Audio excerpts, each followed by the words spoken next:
Hello and welcome to After Work English. I am Sophie, and if you are listening under a blanket, on a train, or beside a sink full of dishes, we are glad you are here. I am Jake, and today we are talking about a very normal problem. You want English in your life, but your workdays and your weekends do not feel the same at all. Yes, on Monday morning, life can feel like alarms, messages, coffee, traffic, and a brain that is already half busy before you even leave home. Then Saturday arrives and suddenly you have a little more space, but not always more discipline. Time opens up and then laundry, shopping, and scrolling quietly eat it. So, this episode is for the listener who keeps making lovely study plans and then meets real life. We are not building a fantasy routine today. We're building a routine you can still do when your eyes are tired and your phone keeps buzzing. More specifically, we want to help you design two versions of English, a minimum version for busy work days and a different version for weekends. That phrase, minimum version, is very important. It does not mean weak. It means the smallest version that still works and still keeps the relationship alive. Like watering a plant with a small cup when you do not have time for a whole garden. Project. Exactly. Not dramatic, just alive. This episode is around B1 to B2 level, so some parts may sound a little richer than usual. Though we will keep the ideas clear, and you do not need to catch every single word. If a few phrases go by too fast, just stay with the main idea. And if you come back to it later, you will probably catch a little more each time. And if this kind of calm, practical conversation helps you, you can subscribe and stay with us. And as you listen, think about this. What is one small English action you can honestly do on a busy weekday? Our goal is simple. By the end, you should know what your weekday English looks like, what your weekend English looks like, and why they should not be the same. Because workdays and weekends are basically different countries. Same person, same passport, very different weather.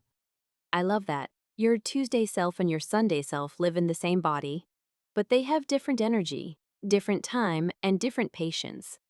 Tuesday's self is standing by the door with one shoe on, trying not to spill coffee. Sunday's self is maybe slower, maybe softer, maybe able to sit down for 20 minutes. The problem starts when we ask Tuesday self to behave like Sunday self. That is where people create what I would call an aspirational routine. Aspirational means it matches the person you wish to be, but not always the life you are actually living. And there is nothing wrong with hope. But if your plan needs perfect energy, perfect silence, and perfect motivation, it is probably too delicate for ordinary life.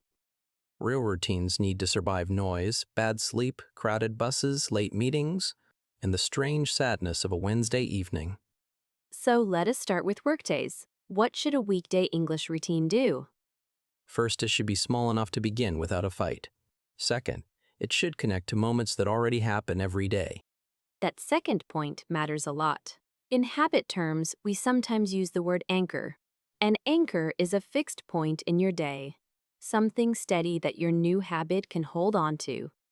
For example, after you make coffee during the bus ride while you eat lunch, after you brush your teeth, or before you open social media at night. Notice how different that feels from saying, I will study when I find time.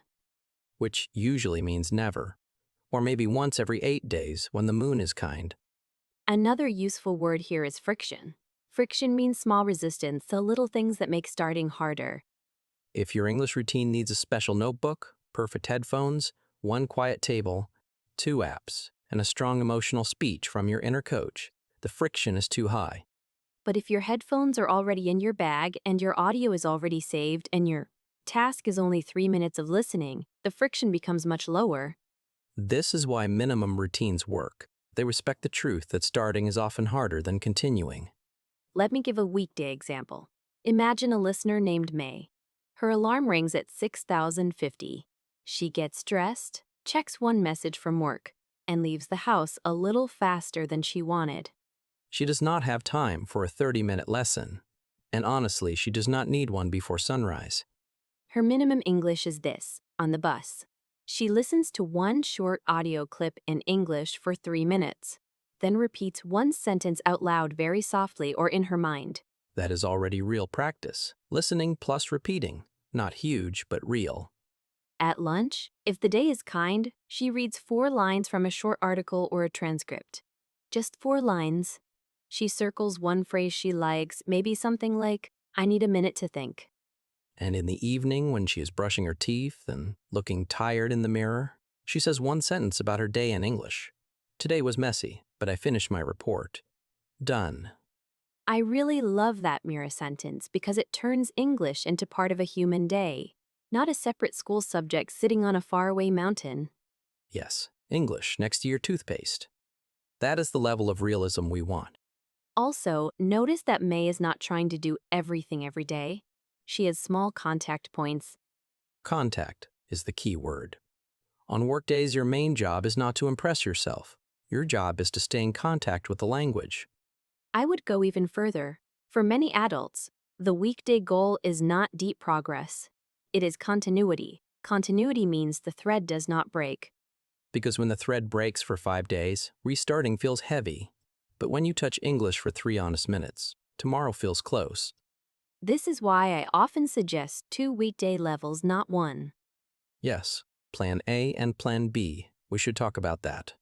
Plan A is for a normal busy day, maybe 10 minutes total, 3 minutes of listening, 1 minute of repeating, 3 minutes of reading, and 3 minutes of speaking or writing. Plan B is for the chaotic day. The printer is broken, your manager is calling, your socks are mismatched, and dinner's later than it should be. On that kind of day, Plan B might be just one sentence. Listen once, repeat once, or send yourself a 10-second voice note in English. Some people hear that and think, that is too small to matter. But that is all or nothing thinking. And all or nothing thinking is one of the fastest ways to lose a habit. Right, if your only idea of success is a perfect session, then normal life will keep making you feel like you failed. A minimum version gives you another story. It says, today was full, but I still showed up. And showing up changes identity, maybe slowly, maybe quietly, but it changes it. There is another gentle rule I want to add. Do not punish yourself with a huge catch-up session because you missed Tuesday. Yes, please do not turn English into emotional debt. If you missed a day, reset at the next anchor. That word reset is powerful. It simply means begin again without a long drama. Wednesday bus, reset. Thursday lunch, reset. Friday night in the kitchen, reset. Now let us move to weekends because weekends need a different design. Weekend English can be longer, but it should still feel warm, not heavy. More space does not mean more pressure. I think weekends are good for a slightly richer routine. Not because you must work harder, but because you can slow down enough to enjoy the language. Enjoy is important. If weekday English is about keeping contact, weekend English can be about expanding contact. Maybe on Saturday morning you make tea, sit by the window, and listen to 10 minutes of a podcast while reading the transcript. Then you pause and say, what did I understand? What one idea stayed with me? Then maybe you choose 3 useful phrases and write them in a notebook or on your phone. Not 30 phrases. 3. 3 is friendly. 30 is a part-time job. After that, you can do 2 minutes of speaking. You summarize the episode in your own words. Simple words are fine. Broken sentences are fine. That speaking part matters because it turns passive English into active English. Passive means you can understand it. Active means you can use it. Let us imagine another small scene. A listener named Daniel goes to the supermarket on Sunday. He listens to English while walking there. He hears the phrase, I am trying to keep it simple. Nice phrase. Very useful. You can use it for cooking, work, money, or even relationships. When Daniel comes home, he puts vegetables on the table and records a short voice note. This week, I am trying to keep my English simple. On work days, I will listen for 5 minutes. On Sunday, I will speak for 10. That is a beautiful weekend move because he is not only studying English, he is planning his next week through English. Exactly. Weekend English can help you prepare the week ahead. And that preparation reduces decision fatigue. Decision fatigue means your brain gets tired from making too many choices. So if you decide on Sunday what your weekday minimum is, Monday becomes easier. You do not wake up and negotiate with yourself from zero. You already made the decision when you were calmer. I also think weekends are good for slightly more playful practice. Maybe you shadow a short audio. Shadow is a useful learning word. It means you speak just after the audio, almost like a soft echo, to copy rhythm and pronunciation. Or you read a page aloud while cooking soup. Or you write a few sentences about something ordinary, like the weather, a conversation at work, or the smell of coffee in your kitchen. The topic does not need to be exciting. Ordinary language is powerful because ordinary life is where you actually need English. Now, some listeners may say, my weekend is not free at all. I work weekends, or I take care of family, or I'm simply exhausted. Then the same principle still works. You do not need a big golden block of time. You just need a different texture. Yes? Maybe your weekend version is not longer, but gentler. Maybe it is 10 slow minutes on a park bench instead of 3 rush minutes on a bus. Or maybe it is one longer conversation with yourself while folding clothes. The point is not the calendar label. The point is the energy you actually have. That is such an important sentence. Designed for energy, not only for clock time. Because one quiet 15-minute session can do more for your English than 40 angry minutes where you keep checking messages. Another mistake people make is saving all their English hopes for the weekend. Yes. Then weekend English becomes a rescue mission. It has to fix the whole week, and that is too much pressure for one Saturday morning. Better to keep a tiny flame alive during workdays and let the weekend make it brighter. I like that image. Weekdays protect the flame, weekends feed it. And both matter. If you only do weekends, you may feel like English is a guest. If you touch it during the week, even briefly, English starts to live with you. That is where confidence grows. Not from one heroic study day, but from many ordinary moments where you say, yes, this language belongs in my life. Let us make this very concrete with a sample week. On Monday, you listen to 2 minutes of English while waiting for the elevator. On Tuesday, the bus is crowded, so you only repeat one useful sentence in your head. I will do the small version today. On Wednesday, lunch is short. So you read a short message or a transcript paragraph and underline one phrase. On Thursday, you are cooking eggs or cutting fruit, and you talk to yourself for 60 seconds. Today I felt busy, but one meeting went well. On Friday, your brain is foggy, so you do the kindest possible thing. You play familiar English audio and just listen without forcing anything. Then on Saturday or Sunday, you sit down for a richer session, maybe 20 minutes. Listen, pause, repeat, speak, write, not as punishment, as care. That is the feeling I want for you, care, not correction. Care is sustainable. Sustainable means you can continue it for a long time without breaking yourself. And this kind of routine also protects your mood, because if your plan is realistic, you do not have to wake up every day feeling behind. There's real peace in knowing. My weekday job is small. My weekend job is deeper. Both count. I want to pause on the emotional side for a moment, because many learners secretly think small routines are embarrassing. Yes, they think if I were serious, I would study an hour every day. But seriousness is not measured only by length. Sometimes seriousness looks like honesty. Sometimes it looks like 5 consistent minutes for 6 months. And honesty beats performance. Performance wants to look impressive. Honesty wants to keep going. Also, your routine can change by season. Maybe winter workdays are harder. Maybe summer evenings are lighter. Flexibility is not failure. Flexible means able to bend and adjust without breaking. A flexible routine survives real life better than a rigid one. So if you need a shorter winter version or a gentler exam week version, that is wisdom, not weakness.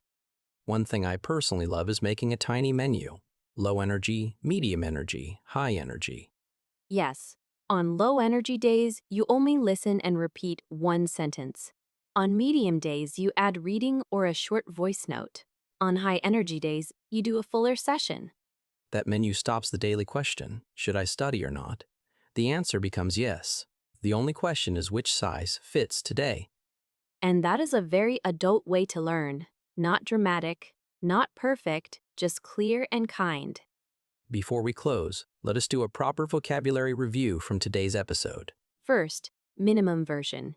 It means the smallest form of something that still works. Example, my minimum version of English on Workdays is one short audio and one sentence. Second, friction. It means small difficulty that makes starting harder. Example, if I need too many tools, the friction is too high, so I avoid the task. Third, anchor. It means a fixed moment you attach a habit to. Example, after breakfast is my anchor for listening practice. Fourth, aspirational. It means based on the ideal life you want, not always the real life you have. Example, my old plan was aspirational because it needed a perfect quiet hour every day. Fifth, continuity. It means something continues without breaking. Example, even 5 minutes helps me keep continuity with English during a busy week. Sixth, sustainable.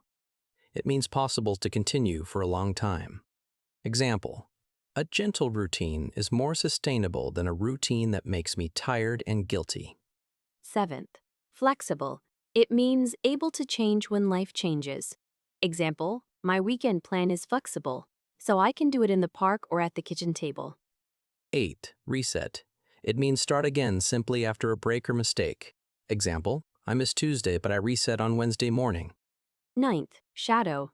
It means speak just after audio to copy pronunciation and rhythm. Example, I shadowed 2 lines from a podcast while walking home. 10th. Identity. It means the way you see yourself. Example, every small practice session supports my identity as a person who uses English regularly. If you want a tiny homework task, here it is. Write 2 sentences. Sentence 1. On workdays, my minimum English routine is. Sentence 2. On weekends, my deeper or gentler English routine is. Keep the sentences simple and honest. This is not a dream routine. It is your real routine. And if you want to go one step further, add your anchor. Say when it happens and where it happens. On the bus.